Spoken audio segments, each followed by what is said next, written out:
Sir, पहली meeting थी समन्वय समिति की, किन किन विषयों पर बातचीत हुई? देखिए, आज तो सबसे ज़्यादा महत्वपूर्ण विषय हम लोग के सामने 2-3 विषय था। उसमें एक है कि मांडर चुनाव कैसे करके हम लोग अच्छा परिणाम दे, उस विषय पर हम लोग को ज़्यादा चर्चाई हुई है। और 2 अन्य चीज़ों पर हुआ है, जो बैकलॉग है उस पर भी हम लोगों ने बातचीत की है, ताकि त्वरित गति से सब काम हो, जनता का हित का काम हो। इसी तरह से कॉमन प्रोग्राम वो उसमें आता है ना, चुनाव से लेकर लॉ एंड ऑर्डर से लेकर क्षेत्र के विकास से लेकर सारी चीज़ उसमें आते हैं। वो सारी चीज़ों पर भी बात हुई है। हाँ, निश्चित तौर पर वो जाएंगे। डेट अभी हम लोग तय नहीं किए हैं, लेकिन वो भी पहुँचेंगे। उनकी टीम भी काम में कल से लग जाएंगे और हम लोग सम्मिलित प्रयास से हम लोग जो वहाँ पर मंडल में चुनाव लड़ेंगे। आपने 3 मुद्दा कहा सर, एक मांडर कहा, 2 बाकी क्या क्या मुद्दा? 2 है जो बोले ना, लोकल इशूज के बारे में, लॉ एंड ऑर्डर के बारे में, ये सब में बातचीत हुई। बोर्ड निगम में क्या बातचीत हुई? बोर्ड निगम देखिए, वो तो हमारा है, वो तो एजेंडा है, वो तो होता ही रहेगा।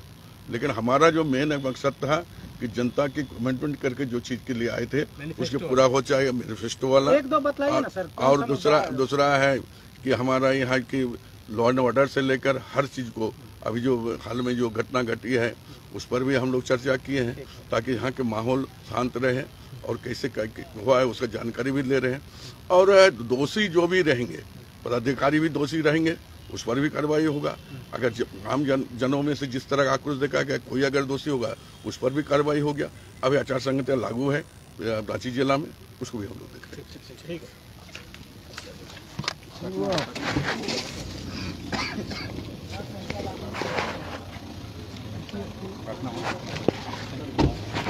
यही है कि चुनाव करा रहा है। हाँ।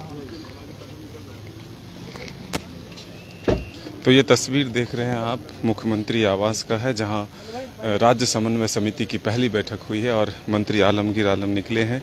उन्होंने कहा कि कई मुद्दों पर बातचीत हुई है, खास करके जो कॉमन मिनिमम प्रोग्राम है वो तैयार करना है। मांडर चुनाव को लेकर के विस्तृत रूप से चर्चा हुई, साथ ही लॉ एंड ऑर्डर को लेकर के चर्चा हुई है। हाल के दिनों में जो रांची में घटना घटी है उसको लेकर के विस्तार से चर्चा हुआ और इशारा भी किया है मंत्री आलमगीर आलम ने कि जिस तरह से घटना घटी है उसमें अगर कोई दोषी अधिकारी भी होंगे तो उन पर भी कार्रवाई होगी। और अगर किसी लोगों ने कोई इस तरह से अगर हम कहें कि अगर किसी लोगों ने कोई घटना की है, यानी घटना को अंजाम दिया है, तो उन पर भी सख्त कार्रवाई होगी। लेकिन सबसे महत्वपूर्ण ये है कि पहली बैठक जो राज्य समन्वय समिति की हुई है, इसमें उन्होंने इशारा किया है कि जिस तरह से घोषणा पत्र चुनाव के दौरान दोनों दलों ने अलग अलग दिए थे, उसमें जो वादे हैं उसको एक साथ लेकर के कैसे चला जाए, इस पर विस्तार से चर्चा हुई। इस बैठक में मुख्य रूप से मुख्यमंत्री हेमंत सोरेन, राज्यसभा सांसद शिबू सोरेन की अध्यक्षता में बैठक हुई। राजद के मंत्री, राजद कोटे से जो विधायक हैं सत्यानंद भोक्ता जी, वो भी शामिल हुए हैं। बंधु तिर्की शामिल हुए हैं, मंत्री आलमगीर आलम शामिल हुए। कुल 9 लोग इसमें हैं, इस राज्य समन्वय समिति के सदस्य हैं। तो अब सभी लोग बारी बारी से निकल रहे हैं। बैठक जो है कई घंटों तक चली है और कई महत्वपूर्ण विषयों पर जो है इसमें चर्चा हुई है।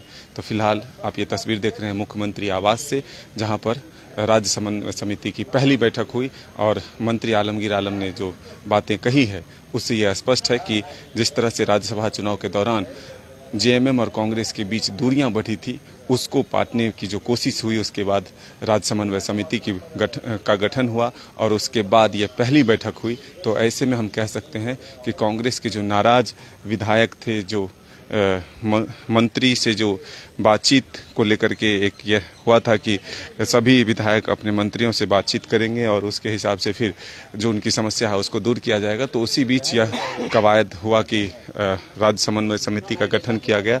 तो अब ये महत्वपूर्ण है कि आखिर ये जो बैठक हुई इससे राज्य के विकास को लेकर के क्या कुछ चर्चा हुई है, क्या छोटे छोटे काम को लेकर के भी चर्चा हुई है। जिस तरह से आलमगीर आलम ने कहा कि लोकल स्तर के काम पर भी चर्चा हुई है। तो अब महत्वपूर्ण है कि मांडर चुनाव को लेकर के जो महागठबंधन है वो मजबूती से किस तरह से चुनाव प्रचार में जुटेंगे।